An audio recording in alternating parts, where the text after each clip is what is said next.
Hey guys, welcome back to the channel, and today we're going to be reacting to... Could an army of Europe actually happen? What do you think? By ground news.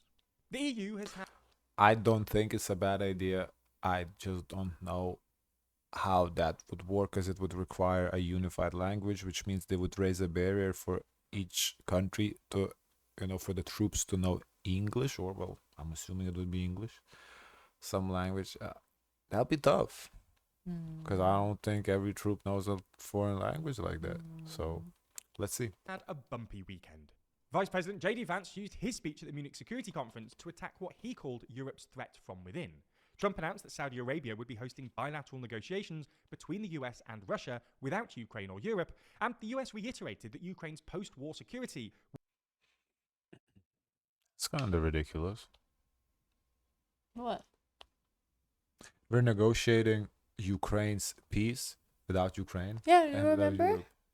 Oh, without Europe. Without Europe. Just Trump and Putin sit down and... I forgot that part of without Europe. That's kind of ridiculous. I remember it was just him and Putin, not including Ukraine. I remember but I didn't realize this also meant this is not including Europe either. That's kind of like... But would it have been awkward if it was just everybody except Ukraine? I mean, Ukraine should be there, period. Yeah. That's... What?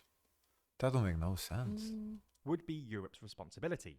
In this context, on Saturday, Ukrainian President Volodymyr Zelensky... And so, okay, even if it... Especially if it's Europe's responsibility, how are they not involved in the talks? I think it's because he feels like he's the U.S. contributes the most. Obviously, he feels so that way, but... has the most say.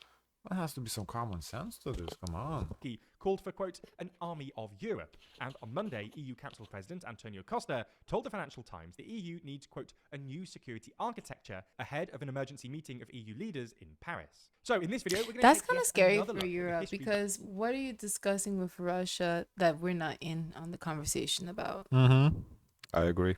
Behind the idea of a European army, and whether it could actually happen this time.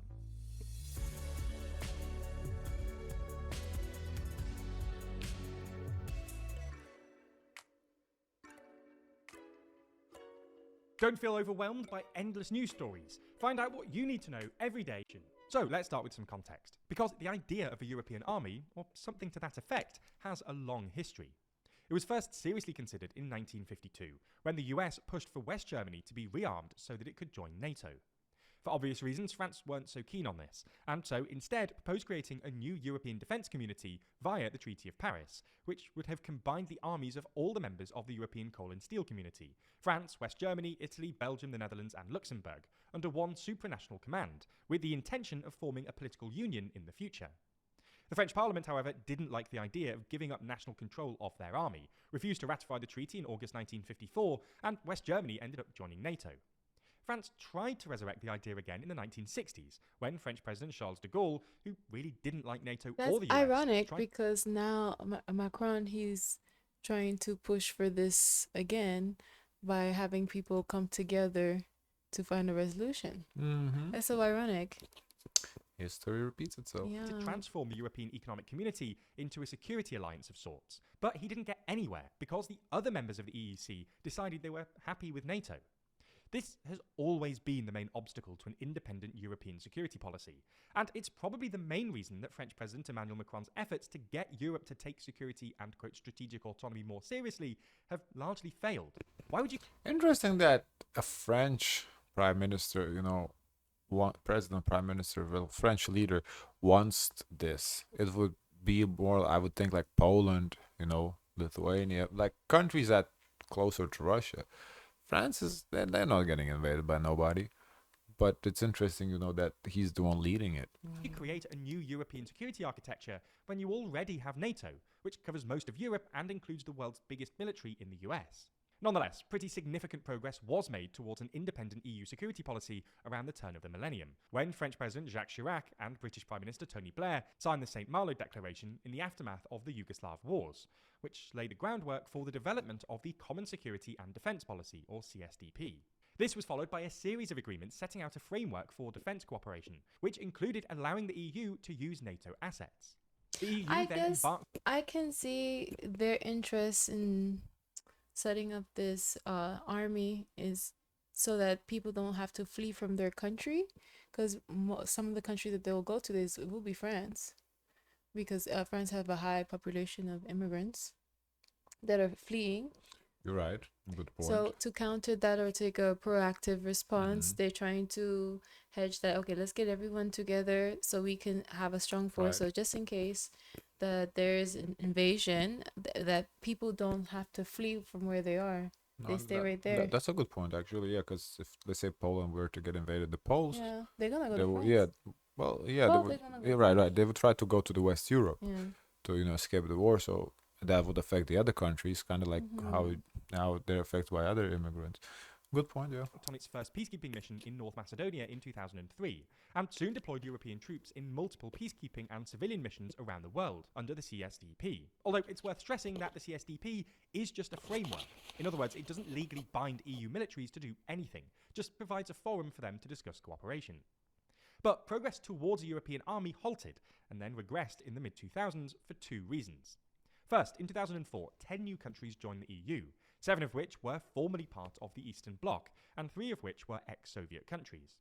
In part because these countries were mainly worried about Russia's neo-imperial ambitions and were generally pretty friendly with the US, they overwhelmingly preferred NATO to the idea of an EU army.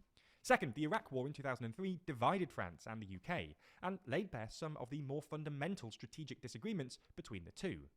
This meant that France had to rely on Germany instead of the UK to front any European security policy. But this never really worked because, well, the German army just isn't strong enough, especially after Merkel's austerity-era cuts. There was then some chatter about it in Trump's first term, mostly led by Macron, but nothing really came of it, both because Trump didn't end up being as NATO skeptic as some commentators worried, and because he was promptly succeeded by Biden. However, the idea has returned to the table in the past few days, after Trump began negotiating a peace deal with Russia without Ukraine's input, and told the Europeans It's that they would be interesting. I responsible wonder for... if they were proposing this during Biden, because it seems like a lot of things were held off the table until Trump came to office.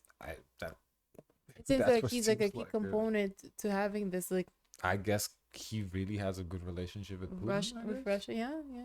or guaranteeing Ukraine's security after the war. This would probably require tens, if not hundreds of thousands of European troops, which is why over the weekend, Ukrainian President Volodymyr Zelensky claimed that, quote, the time has come for an army of Europe to face Russia. While no other European leaders have used quite the same language, on Monday they met in Paris to discuss their response, and EU Council President Antonio Costa told the Financial Times the EU needs, quote, a new security architecture. So, could some sort of European army actually happen? If they do make this army, remember the video a couple days ago we watched the Federal EU? Well, this would be the first step. I have a question. Can people fly out of Russia? I believe so, yeah. Oh. Well, there are reasons to be skeptical. Most obviously, the creation of a European army, at least if it were to happen... Because it seems like the goal is to kind of have Russia off in a corner. Well, in what sense?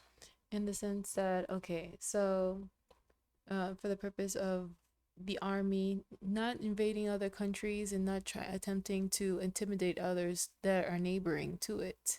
So any land that was previously considered to be from Russia, people are trying to have those lands free from Russia, or Russia secured from Russia, yeah. Secured from Russia, okay.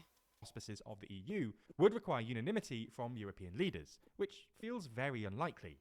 Poland's foreign minister has already come out to say that Poland would veto any moves towards an EU army, insisting that, quote, it will not happen, and it's hard to see even more Eurosceptic leaders. But why? I feel like Poland would be one of the countries that would want it. I wonder what's the reasoning for not wanting it. Maybe they make money from the war. Like Viktor Orban in Hungary agreeing to this sort of thing. It's also worth saying that the EU has a lot on its plate at the moment, with various outstanding disagreements over issues like debt, and it's not clear it has the bureaucratic bandwidth to sort out another new treaty and create an entirely new army. Nonetheless, there are at least 3 reasons to think the idea of some sort of European army is more likely than you might think. First, what looks like the death of NATO. As we mentioned earlier, NATO has always been the main obstacle to an independent European security policy. Europeans preferred to lean on America's massive military might. There was a sense that a new European security policy would just duplicate what Europe already has with NATO, and possibly even interfere with or undermine the alliance. However, NATO does look pretty defunct at the moment. I can see that. The Americans have been pivoting away from Europe towards China and the Indo-Pacific since at least the Obama administration, and NATO's apparent reinvigoration under Biden now looks like a fleeting interruption to this trend rather than a reversal. Second, it's a surprisingly popular idea. I wonder why they're leaning towards the East. We have debt with the East. In April 2022, a couple of months after Putin's invasion, YouGov ran an international poll asking Europeans if they'd support the creation of a, quote, integrated European army. In every country apart from the UK, more respondents supported the idea than opposed it, and the percentage of Europeans supporting the idea had risen markedly compared to 2021. And third, Let's see at this. So Poland from 54 to 57, Romania from 50. They decreased, I think, from 55 to 51. Hungary also decreased. Croatia, Slovakia, Bulgaria ain't changed. Lithuania from 57 to 62. Finland 45. Wait, I'm confused. Why we have Lithuania but not have Latvia and Estonia? What? I don't know. I feel like Lithuania is always in the odds with the 3. Well, France decreased. in supporting the idea had risen They said, markedly nah, compared to Be 2021. good. And third, it might be surprisingly cost-effective. European countries, many of which are already struggling with unsustainable debt burdens, are struggling to increase their defence budgets. Coordinating and combining spending via some sorts of joint European effort would be more cost-effective, both because Europe would be buying in bulk and because this would force all European militaries to buy the same systems, which could be more easily combined, allowing for the same firepower on a lower budget. This would become even more tempting if the EU decided to fund this via further joint borrowing, which is something both EU Foreign Policy Chief Kaja Kallas and Macron have suggested, and something we talked a fair bit about in a previous video. All in all, while a full-on European army does still feel unlikely in the near future, deeper cooperation between national militaries and on issues like procurement seems inevitable. I think it's quite possible that they form an army of Europe, especially under the administration with Donald Trump, because he seems to have a zero-sum attitude. Either everyone meet the budget, and if not, I have to remove the whole country. So they're in a position where they do have to consider if it's easier and financially much more easier for them to get to a budget and be able to have the manpower that they need to have an army of Europe may be appealing for them to do. Yeah, this is I think it's not a bad idea for EU Yeah. armies. Just to me, it seems like a first step to the federal EU. Because what does the federal government control? Well, the military is one of the things, you know. And who knows Like the military, the money, which euro is the same money everywhere, so it's the money, you know. where it'll ultimately lead, especially following the fallout of this weekend's Munich Security Conference. But actually following along with news like this is pretty difficult in the current landscape. We're increasingly Okay. I wonder, since if he has only 4 years left, if this is likely to Do you know it's happen. only 4 years? Well, he already did the first term, And so he cannot do you know second. they're not gonna change it. Well, the thing is that before they were in plans and talks, but it all stopped once we had a different administration enter Biden. So they kind of pause it, then they relax. Okay, they're not gonna be too strict, not on us, and then yeah, What are you talking about? like when Biden came in, they stopped talks of maybe possibly having an army of Europe. Oh no, I'm saying, are you sure Trump is not? They're not gonna in the Congress amend the Constitution This to would make be- the term. This would be unconstitutional. Well, that's what I'm saying. Are you don't think sure? so. Are you? I don't I think don't so. know. We might It have. shouldn't. We might have. No. No. It's gonna be like Vladimir Putin. They best friends, aren't they? Guys, of course, let us know your thoughts. Don't forget to like, comment, and subscribe. Join the Discord, and as always, share as much kindness as possible.